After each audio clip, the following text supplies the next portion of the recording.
Seigneur, pour plusieurs. Que la gloire revienne à toi seul, dans le nom de Jésus. Amen. Alléluia, alléluia. Aujourd'hui, nous allons parler d'un sujet qui est hyper important et sur la seconde venue de Christ.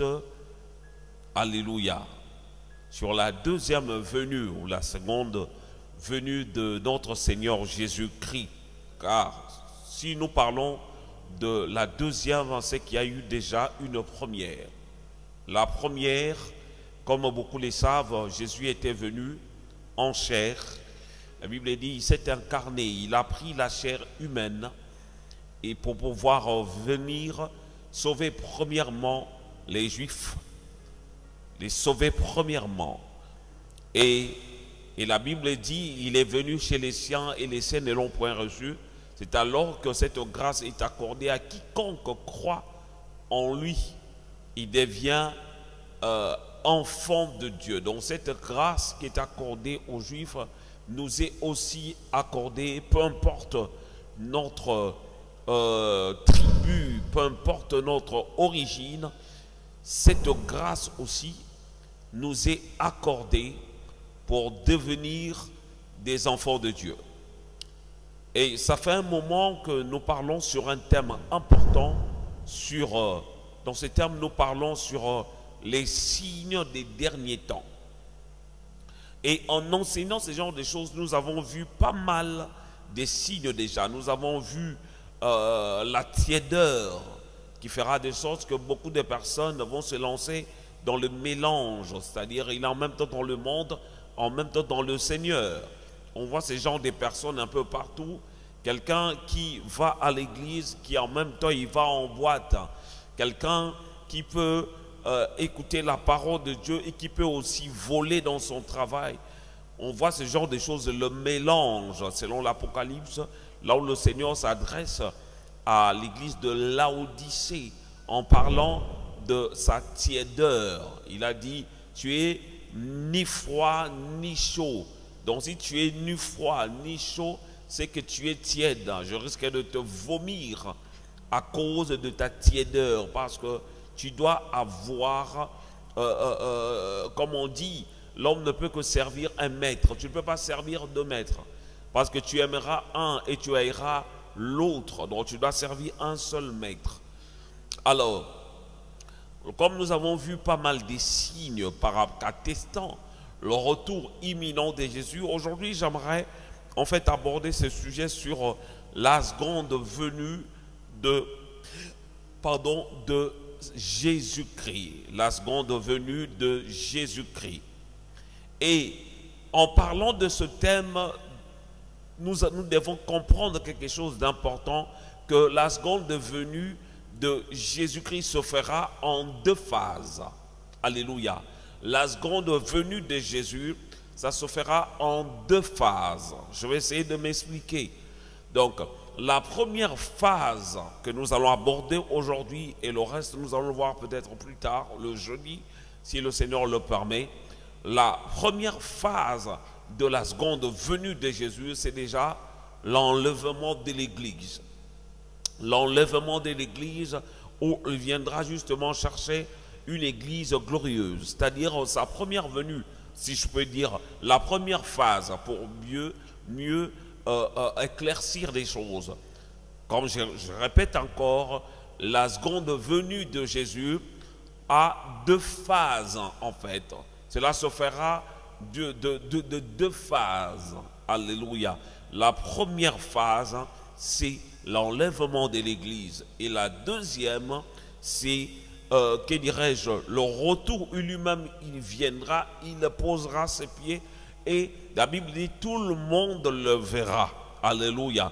Mais pour la première phase, ce n'est pas tout le monde qui le verra. La Bible dit il viendra dans les airs et les morts en Christ ressusciteront et nous qui sommes vivants, nous serons tous enlevés dans les airs. Nous qui sommes dans le Seigneur, bien sûr. Alléluia. Nous allons voir aujourd'hui le premier point, donc la première phase de la seconde venue de Jésus-Christ. Alléluia. Nous allons prendre nos Bibles dans le livre de 1 Thessaloniciens chapitre 4, verset 16 jusqu'au verset 17. 1 Thessaloniciens chapitre 4, verset 16 jusqu'au verset 17. Nous allons faire la lecture ensemble au nom de Jésus. La Bible dit, car le Seigneur lui-même a un signal donné à la voix d'un archange et au son de la trompette de Dieu, descendra du ciel et les morts en Christ ressusciteront premièrement. Au verset 17, la Bible dit, ensuite nous les vivants qui seront restés, nous serons tous enlevés avec eux sur des nuées à la rencontre du Seigneur dans les airs, et ainsi nous serons tous avec le Seigneur. Alléluia. Dans ce passage, on parle de la première phase de la seconde venue de notre Seigneur Jésus-Christ. Dans 1 Thessaloniciens chapitre 4, verset 16 jusqu'au verset 17. C'est là où la Bible dit explicitement, car le Seigneur lui-même a un signal donné, c'est-à-dire il y aura un signal qui sera donné justement, et à la voix d'un archange et au son de la trompette descendra du ciel, un son qui descendra du ciel. Et la Bible dit, et les morts en Christ ressusciteront premièrement. Donc cela veut dire, pour la première phase dont la Bible nous enseigne, que ça sera des morts en Christ qui ressusciteront premièrement. J'aime encore un passage où l'apôtre Paul essaie un peu d'éclaircir en disant que ces gens-là ne vont pas nous précéder, aller nous laisser, ceux qui sont morts déjà. Ceux qui sont morts en Jésus, ils vont ressusciter et ensemble nous irons. L'enlèvement se fera d'une manière subite, c'est-à-dire on ne se rendra même pas compte ce jour-là. Et j'imagine, c'est la raison pour laquelle, bien-aimé, ce soir, je veux dire encore à une personne qui n'a jamais donné sa vie à Jésus, l'heure est venue. C'est le temps, bien-aimé, de donner ta vie à Jésus.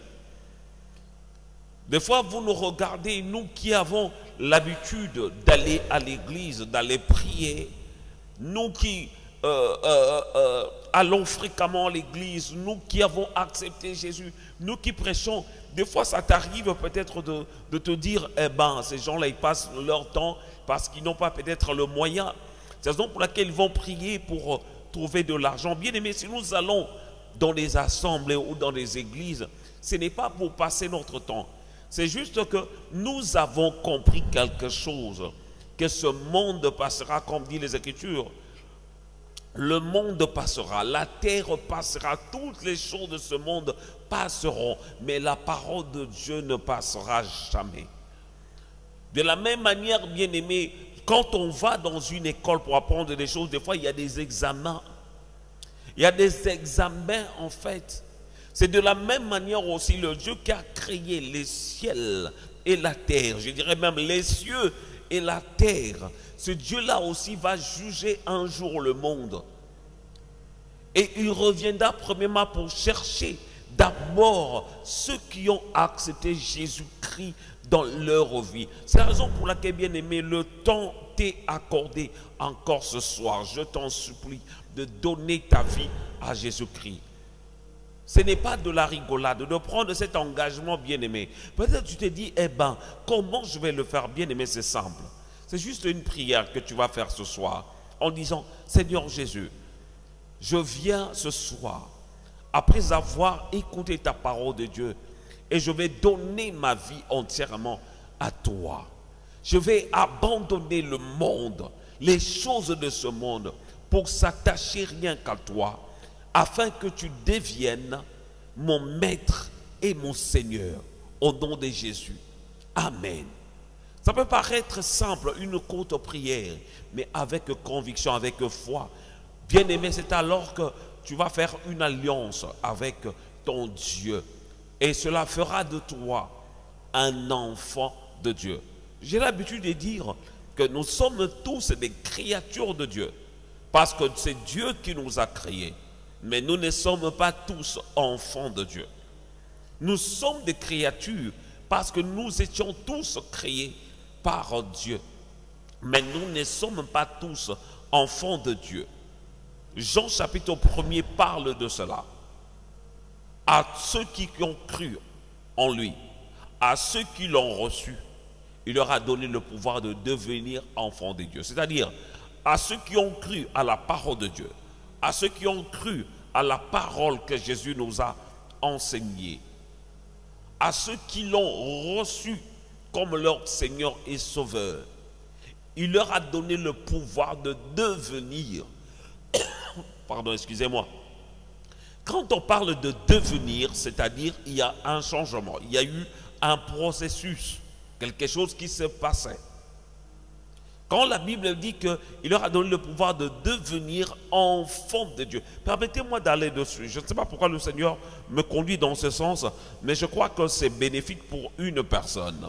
On va aller tous dans le livre de Jean, Jean chapitre 1er, Jean 1, à partir du verset 11 pour mieux comprendre les choses. La Bible dit, Jean chapitre 1 verset 11, la Bible dit, elle est venue chez les siens et les siens ne l'ont point reçue. Mais à tous ceux qui l'ont reçue, à ceux qui croient en son nom, elle a donné le pouvoir de devenir enfants de Dieu, lesquels sont nés non du sang, ni de la volonté de la chair, ni de la volonté de l'homme, mais de Dieu. Alléluia. Ces passages est tellement clair qui nous fait comprendre justement, elle est venue. Là, elle remplace la parole de Dieu. Or, on voit qu'on commence à partir du verset 1er, on va se rendre compte que cette parole s'est incarnée. Donc, c'est Jésus qui est venu. Jésus est la parole de Dieu. Elle est venue chez les siens, comme je disais, elle est venue premièrement vers les Juifs. Et les Juifs et les saints ne l'ont point reçue.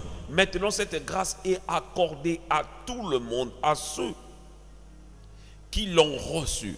Si tu reçois Jésus dans ta vie, dans ton cœur, comme ton Seigneur et Sauveur, la Bible dit à ceux qui croient en son nom, elle a donné, donc Jésus, la parole, lui a donné le pouvoir de devenir enfant de Dieu. Il y a un changement qui se passe. Tu sors de cette phase de créature et tu deviens enfant de Dieu. Il y a carrément un changement qui se fait. Raison pour laquelle tout à l'heure j'ai essayé de donner ce sujet de prière pour te permettre à toi qui n'as jamais reçu Jésus-Christ dans ta vie de pouvoir le faire, bien-aimé. Son retour est imminent. Nous ne savons, comme dit les Écritures, ni le jour, ni l'heure. Quand est-ce que notre Seigneur va venir, bien-aimé? Ça peut être ce soir, bien-aimé, où la mort peut te prendre. Mais est-ce que tu sais où tu iras après la mort? Toi et moi, nous ne savons pas. Mais c'est le temps de profiter, justement. De profiter quand nous sommes encore vivants. Comme la Bible dit, un chien vivant vaut mieux qu'un lion mort. Comme je l'avais dit autrefois, un lion a plus de valeur qu'un chien. Parce que lorsque nous allons dans un zoo pour voir des animaux, on ne paye pas pour aller voir des chiens. Parce qu'un chien, on peut s'en procurer partout, on peut acheter, on peut même vous l'offrir. Mais un lion, c'est un animal qui a plus de valeur par rapport à un chien. Parce qu'on paye même de l'argent pour aller le voir. Parce que c'est un animal qui est aussi rare, qui a beaucoup de valeur par rapport à un chien. Mais la Bible dit, un chien vivant vaut mieux qu'un lion mort. Cela veut dire, comme tu es encore vivant, c'est le temps d'en profiter. Parce que ceux qui sont morts, et ils ne peuvent plus rien faire grand-chose. Toi, tu es encore vivant, profite de cette occasion qui t'est accordée ce soir de pouvoir donner ta vie à Jésus et de devenir enfant de Dieu. Là, selon Jean chapitre 1, à partir du verset 10 jusqu'au verset 12, vous pouvez le lire pour mieux comprendre. Alléluia, je ferme cette parenthèse. Si nous revenons par rapport à ce que nous étions en train de voir, plutôt dans 1 Thessaloniciens chapitre 4, verset 16 jusqu'au verset 17, là on nous parle de retour de Jésus. Ce qui va se passer, il y aura un signal qui sera donné au son de la trompette descendra du ciel et les morts en Christ ressusciteront premièrement. Bien-aimés, ceux qui sont morts dans le Seigneur, bien-aimés, ceux qui avaient reçu Jésus dans leur vie comme Seigneur et Sauveur, même s'ils sont morts, bien-aimés, ce jour-là, ils vont tous entendre cette trompette qui va résonner, qui va sonner, qui va faire de sorte que ceux qui sont morts, qu'ils puissent revenir à la vie. Et la Bible le précise bien. Et les morts en Christ ressusciteront premièrement. Donc c'est-à-dire ceux qui ne sont pas en Christ, ceux qui n'étaient pas en Christ, ils ne ressusciteront pas lors justement de la première phase. Comme je disais depuis tout à l'heure, que la seconde venue de Jésus aura deux phases. Alléluia. La première phase, on voit l'enlèvement de l'Église, si je peux aller dans ce sens, l'enlèvement de l'Église. Et cet enlèvement de l'Église se fera de quelle manière? Ça se fera de quelle manière? Ça sera que les morts d'abord, par le son de la trompette, fera de sorte que Dieu lui-même, le Seigneur, lui-même, il va donner un signal. J'aimerais vraiment être précis par rapport à ce passage de 1 Thessaloniciens, chapitre 4, verset 16, jusqu'au verset 17. La Bible dit, que dirais-je, car le Seigneur lui-même a un signal donné à la voix d'un archange et au son de la trompette de Dieu descendra du ciel et les morts en Christ ressusciteront premièrement. Et la suite, c'est au verset 17. La Bible dit, ensuite, nous les vivants qui serons restés, nous serons tous ensemble enlevés avec eux sur des nuées. Donc, c'est-à-dire, il y aura en même temps la résurrection et nous qui sommes vivants, nous allons tous monter ensemble. Oh bien-aimé, j'aimerais tellement que tu sois là ce jour-là. J'aimerais que tu sois là ce jour-là lorsque le Seigneur va venir justement chercher son église. Lorsque cette trompette sonnera, oh bien-aimé, mon souhait est que tu puisses entendre cette trompette et qu'ensemble nous puissions être enlevés. Alléluia. Enlevés pour aller où? Alléluia. La Bible dit quelque chose de merveilleux. Ensemble, enlevés avec eux sur des nuées à la rencontre du Seigneur dans les airs. Et ainsi nous serons toujours avec le Seigneur. Bien-aimé, ce retour est tellement... ce retour est tellement imminent. Et ce retour est tellement imminent. Je t'en prie, bien-aimé dans le Seigneur, ma prière est que tu ne puisses pas manquer ce jour-là, lorsque notre Seigneur Jésus va venir justement chercher, comme je disais dans la première phase, chercher son église. Chercher, quand on parle d'une église, quand je parle de l'église, ce n'est pas une église bâtiment, une église locale. Je parle plutôt justement de toi et moi, la personne qui a reçu Jésus-Christ. Parce que l'apôtre Paul dit dans le livre des Corinthiens, il dit, vous ne savez pas, votre corps est le temple du Saint-Esprit. Donc c'est-à-dire l'église que Jésus viendra pour chercher ce jour-là, ça sera toi, si tu es dans le Seigneur. Comme nous tous, nous formons un seul corps. Donc cela veut dire, si toi tu es un doigt, si toi tu es le je ne sais pas quoi, ensemble nous serons enlevés dans les airs. C'est la raison pour laquelle il est hyper important, tant que nous sommes encore vivants, de nous apprêter, parce que nous ne savons ni le jour ni l'heure. Nous allons lire un deuxième passage dans le livre de 1 Corinthiens, chapitre 15, versets 51 à 52. 1 Corinthiens, chapitre 15, 51 à 52. 1 Corinthiens 15,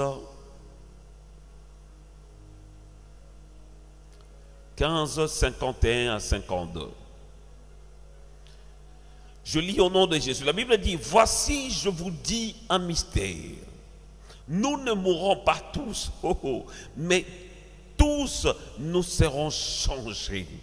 À un instant, en un clin d'œil, à la dernière trompette, la trompette sonnera et les morts ressusciteront incorruptibles et nous serons changés. Oh, j'aime ces passages. Alléluia. La Bible dit quelque chose de merveilleux. La Bible dit, permettez-moi, vraiment j'aime ces passages. Je vais en profiter pour le souligner moi aussi. Alléluia. 1 Corinthiens chapitre 15, 51 jusqu'au verset 52. La Bible dit, voici je vous dis un mystère. Nous ne mourrons pas tous, mais tous nous serons changés. Bien-aimés, c'est-à-dire s'il y a des gens qui meurent, lorsque le Seigneur va venir par rapport à la première phase, c'est-à-dire il y aura des chrétiens, il y aura encore des chrétiens vivants qui vont vivre ce jour-là, l'enlèvement de l'Église. Nous ne serons pas tous morts. Certains vont nous quitter bien sûr, mais d'autres seront vivants lorsque Jésus va venir par rapport à la première phase, comme je l'avais dit déjà. La Bible dit, voici je vous dis un mystère, nous ne mourrons pas tous, mais tous nous serons changés. On parle bien sûr de ceux qui sont dans le Seigneur. Nous serons tous changés. Verset 52 de 1 Corinthiens chapitre 15. La Bible dit, en un instant, en un clin d'œil. Permettez-moi de reprendre cela. Verset 52. En un instant, en un clin d'œil, à la dernière trompette, la trompette sonnera et les morts ressusciteront incorruptibles. Ça rejoint ce que nous avons lu dans 1 Thessaloniciens. La Bible dit, les morts ressusciteront premièrement. Nous allons changer, nous allons être transformés. Et la Bible dit, les morts ressusciteront incorruptibles. C'est-à-dire, même si quelqu'un est mort avec qu'il était amputé, il n'avait pas de jambes, mais ce jour-là, il va revêtir d'un autre corps. Oh bien-aimé, si cette personne manquait des membres ou le bras, je ne sais pas quoi, mais ce jour-là, lorsque la trompette sonnera, cette personne aura un autre corps, comme la Bible dit, et les morts ressusciteront incorruptibles. Dans un autre corps, dans un corps différent, Alléluia. La Bible dit, et nous serons changés. Alléluia. Nous aussi, nous aurons le même corps que ces gens-là. La Bible dit, ce glorieux événement constituera pour les chrétiens l'aboutissement du plan de salut. Alléluia. Alléluia. Bien-aimé, je t'invite, ma prière est que ce jour-là, mais ma prière pour moi-même déjà. Chaque jour, quand je prie, je dis Seigneur, pardonne-moi si j'ai péché, peut-être même inconsciemment. Peut-être que je fais quelque chose, pour moi je trouvais ça c'était normal. Or devant toi c'est un péché. Seigneur, pardonne-moi. Fais de sorte que je sois pur toujours et je marche en conformité avec ta parole pour ne pas louper ce jour glorieux lorsque tu seras de retour. C'est le Seigneur pour chercher une église. Et la Bible me dit, tu viendras chercher une église glorieuse, sans tache, ni ride, ni rien de semblable. J'aimerais tellement faire partie. Seigneur, aide-nous à voir ce jour-là. Bien-aimés, nous allons lire Jean 14, versets 2 à 3 pour clôturer. Et nous allons y revenir prochainement pour continuer notre enseignement. J'aimerais, que dirais-je aujourd'hui, prendre juste moins de temps, mais nous laisser le temps aussi de pouvoir méditer sur cette parole que nous venons de lire, afin de demander aussi l'aide du Seigneur, et que chacun, la personne qui n'a jamais donné sa vie à Jésus, qu'elle puisse prendre cet engagement de donner réellement sa vie à Jésus. Jean chapitre 14, versets 2 à 3. Jean 14, 2 à 3. Jean 14, 2 à 3. Je lis au nom de Jésus. Jean 14, versets 2 à 3. La Bible dit, et lorsque je m'en serai allé et que je vous aurai préparé une place, je reviendrai et je vous prendrai avec moi, afin que là où je suis, vous y soyez aussi. Verset 4. Vous savez où je vais et vous en savez le chemin. Alléluia. Ouh. Gloire au Seigneur. Gloire au Seigneur. Dans ce passage, le Seigneur parle de quelque chose d'important. Le Seigneur parle de quelque chose vraiment d'important par rapport à son retour imminent. Il parle de quelque chose vraiment d'important dans ce passage. Parce qu'il a dit, et lorsque je m'en serai allé. Si on commence à partir du verset 2 plutôt, à partir du verset 2 jusqu'au verset 3 pour mieux comprendre. La Bible dit, il y a plusieurs demeures dans la maison de mon Père. Si cela n'était pas, je vous l'aurais dit. Il y a plusieurs demeures. C'est-à-dire, le Seigneur était parti nous préparer une place. Parce qu'il y a plusieurs demeures pour nous. Alléluia. Bien-aimé, tu as une place là-bas. Prépare-toi seulement la rencontre de ton Seigneur. Il y a plusieurs demeures dans la maison de mon Père. Si cela n'était pas, je vous l'aurais dit. Je vais vous préparer une place. Verset 3. Et lorsque je m'en serai allé et que je vous aurai préparé une place, je reviendrai et je vous prendrai avec moi, afin que là où je suis, vous y soyez aussi. Jésus nous a préparé. Il était parti pour nous préparer une place. Il a dit, malgré qu'il est parti, il va revenir justement pour nous prendre, afin que là où il s'y trouve, que nous puissions aussi y être. Nous puissions être avec lui. Et il a dit quelque chose au verset 4 que j'aime bien. Il a dit, vous savez où je vais et vous en savez le chemin. Je réponds ce verset 4. Vous savez où je vais et vous en savez le chemin. Rien que dans ce verset, je vois ce chemin que le Seigneur nous a enseigné dans sa parole. Et le chemin, la Bible dit, lui-même il dira encore, je suis le chemin, la vérité et la vie. Nul ne peut aller au Père si ce n'est que par moi. Cela veut dire, Jésus a montré le seul chemin qui est lui-même. Je ne sais pas si ça se dit de cette manière. Jésus nous a montré lui-même. Alléluia. Il nous a enseigné sur lui-même qui est le chemin. Et il dira encore que nul ne peut aller au Père sans passer par moi. C'est-à-dire, il faut que tu acceptes Jésus dans ta vie comme ton Seigneur et Sauveur.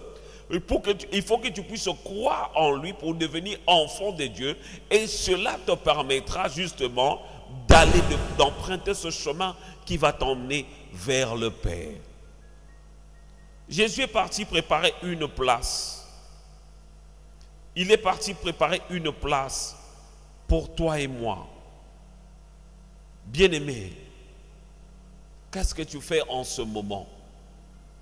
Es-tu prêt pour ce retour imminent de Jésus?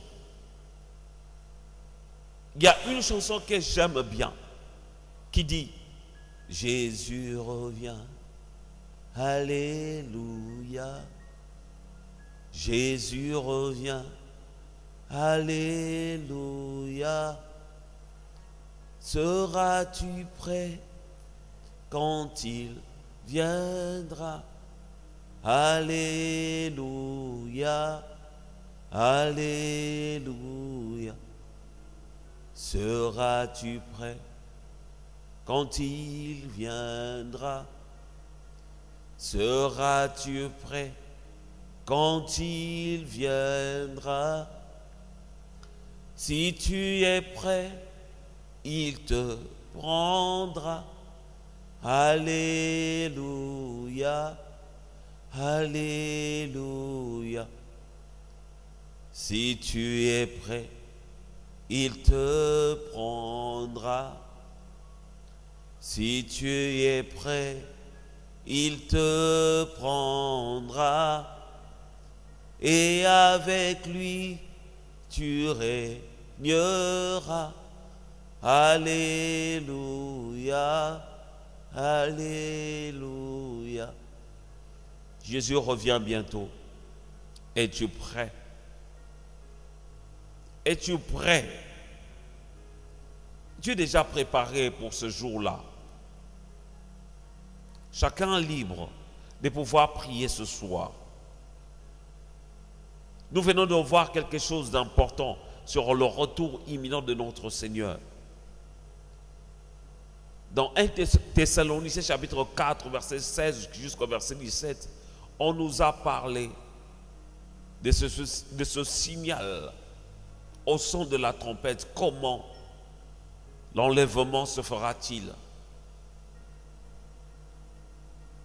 Je te demande, bien-aimé, il ne faut pas que tu restes ce jour-là. J'aimerais ce soir que nous puissions prier.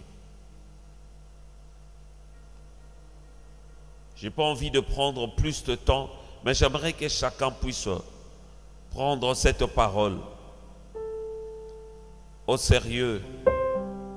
Que chacun de nous puisse faire l'examen de conscience. Que chacun d'entre nous puisse se poser des bonnes questions en se disant, suis-je déjà prêt ou pas? Des questions que tu vas te poser plutôt ce soir. J'aimerais que tu puisses te demander, est-ce que suis-je déjà prêt? Suis-je prêt ou pas pour ce jour de l'enlèvement? Alléluia. Alléluia. Commence à prier, à remercier Dieu pour l'œuvre, pour son amour qu'il a manifesté, pour te faire connaître déjà cette parole. La Bible dit, si le Seigneur tarde, il tarde parce qu'il veut sauver plusieurs. Mais tu dis, ça fait longtemps, depuis le temps des apôtres, on nous parlait déjà du retour de Jésus. Jusqu'à présent, ça tarde. La Bible dit, si ça tarde parce qu'il veut sauver plusieurs.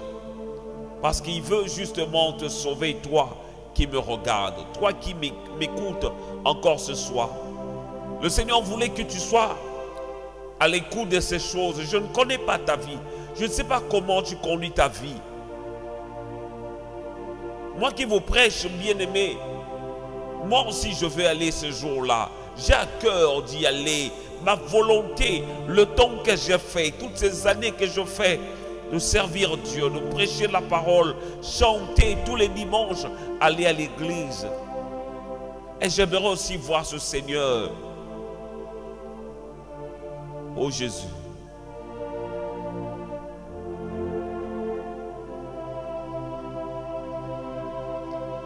Un jour sur le chemin, je marchais. Un jour sur le chemin, je marchais et j'ai entendu sa voix qui venait du ciel. Oh, quelle gloire ce jour-là, quand il me sauva.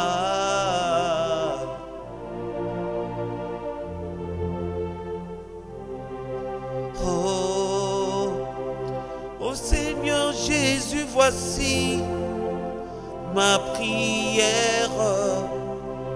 Oh Seigneur Jésus, voici enfin ma prière.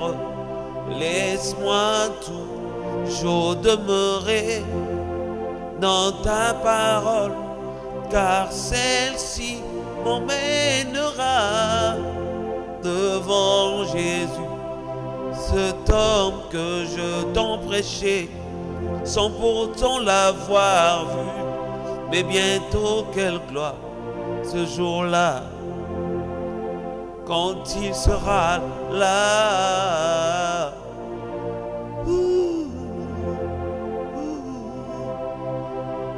Oh,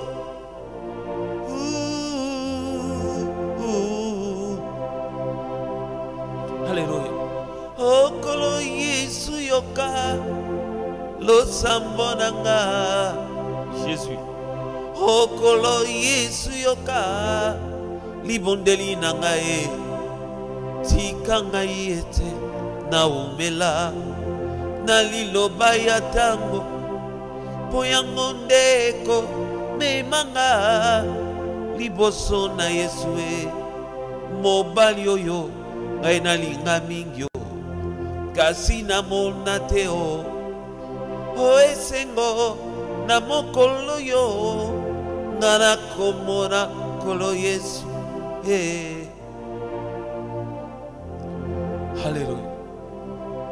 Alléluia. Seigneur, oh Dieu de grâce, cette chanson, c'est ma prière. Et c'est la prière aussi de plusieurs, Seigneur, en ce moment. Nous avons prié, Seigneur. Nos parents nous ont montré le chemin de la vie. Nos parents nous ont montré le chemin qui mène vers le Père. Seigneur, nous avons écouté ta parole sur Internet ou dans la rue, Seigneur, pendant que des gens prêchaient, Seigneur. Nous avons entendu parler de toi par nos proches, même par des gens que nous ignorons, nous ne connaissons même pas. Ils nous ont parlé de toi.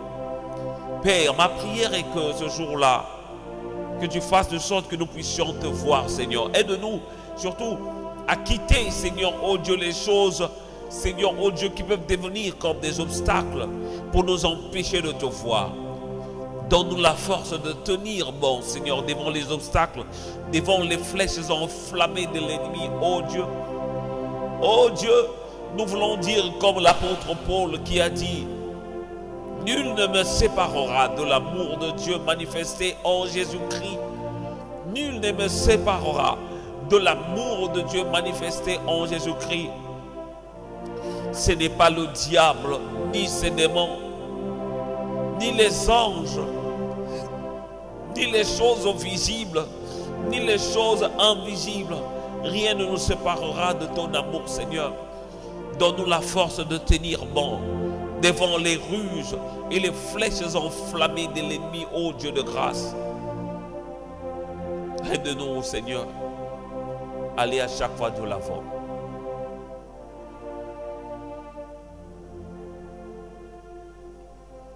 Jésus a dit: je suis le chemin, la vérité et la vie.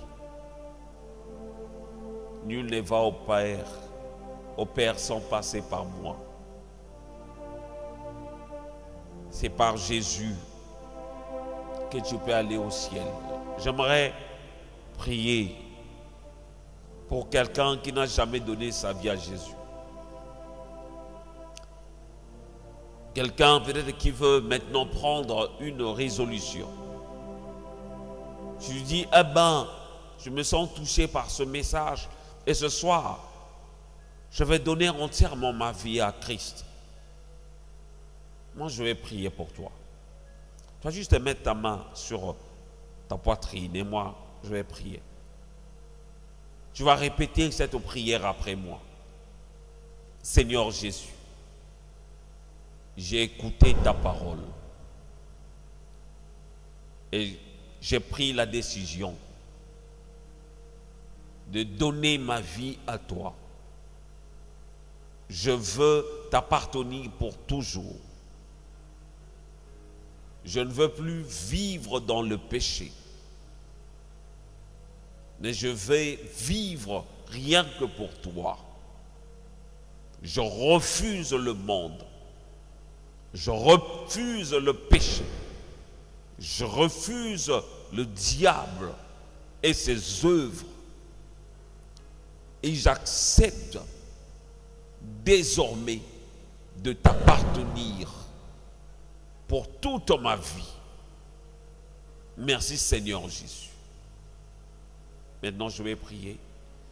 Seigneur Jésus, je viens ce soir te prier en faveur de cette personne qui a accepté de donner sa vie à toi, de te le consacrer. Oh Dieu, fortifie-le, donne-le, accorde à cette personne la force de te servir comme il faut et de s'accrocher, d'avoir la force de tenir ferme devant les œuvres de l'ennemi, Seigneur, oh Dieu. Merci pour ton salut. Merci pour la vie que tu as donnée. Et je te prie aussi, Seigneur, en faveur de cette personne qui s'est affaiblie à cause des circonstances, des réalités de ce monde, qui ont fait de sorte qu'il puisse abandonner, qu'il puisse maintenant commencer à vivre comme un pécheur. Je te prie, Seigneur, de pardonner à mon frère et à ma soeur. Qu'elle soit relevée encore ce soir, oh Dieu. Qu'elle puisse sortir, Seigneur, de ses cendres, Seigneur, oh Dieu, et continuer à courir, Seigneur, à marcher comme il faut, à courir, même à voler, Seigneur, oh Dieu, comme la Bible dit. Ceux qui te servent, ceux qui ont un foi en toi, Seigneur, ils peuvent marcher, ils peuvent encore courir, ils peuvent aussi voler, Seigneur, oh Dieu, de sorte d'éviter, Seigneur, oh Dieu, qu'ils soient touchés, qu'ils soient attrapés par les œuvres des ténèbres. Merci, oh Dieu, pour ta grâce abondante. Merci de guérir tous les malades qui me suivent à l'instant. Merci de restaurer la vie d'une personne, de lui accorder la bonne santé au nom de Jésus. Merci, Seigneur, oh Dieu de grâce, de fortifier ceux qui se sont affaiblis au nom de Jésus. Merci, Seigneur, de bénir tous ceux qui cherchent un secours venant de toi. Comme David a dit, je lève mes yeux vers les montagnes, mais d'où me viendra le secours? Le secours me vient de l'Éternel. Seigneur, que ton secours, ta puissance, ton intervention dans la vie d'une personne ce soir. Seigneur, garde-nous cette nuit. Si tu vas encore nous réveiller le matin et nous faire revenir, Seigneur, sur ce même lieu, encore ce jeudi, nous allons encore parler de toi, prier et élever ton Saint-Nom parce que tu es notre Dieu. Que la gloire ne revienne qu'à toi seul, dans le nom de Jésus. Amen. Amen. Gloire au Seigneur. Je bénis Dieu pour ce moment passé avec vous. Vraiment, nous allons nous revoir ce jeudi, toujours à la même heure, à 21h, pour continuer notre programme, notre enseignement. Aujourd'hui, nous avons parlé sur le retour de notre Seigneur Jésus. Et nous avons vu une phase où le Seigneur sera de retour pour enlever l'Église. Il ne sera pas visible par tout le monde, car les morts en Christ ressusciteront premièrement, comme la Bible dit dans le livre de 1 Thessaloniciens, et nous aussi nous serons enlevés. Ne loupe pas, ne rate pas ce jour-là, mon frère et ma soeur. Je t'invite ce jour-là et nous allons rencontrer notre Seigneur. Que Dieu vous bénisse et je vous dis à très bientôt. Bye bye.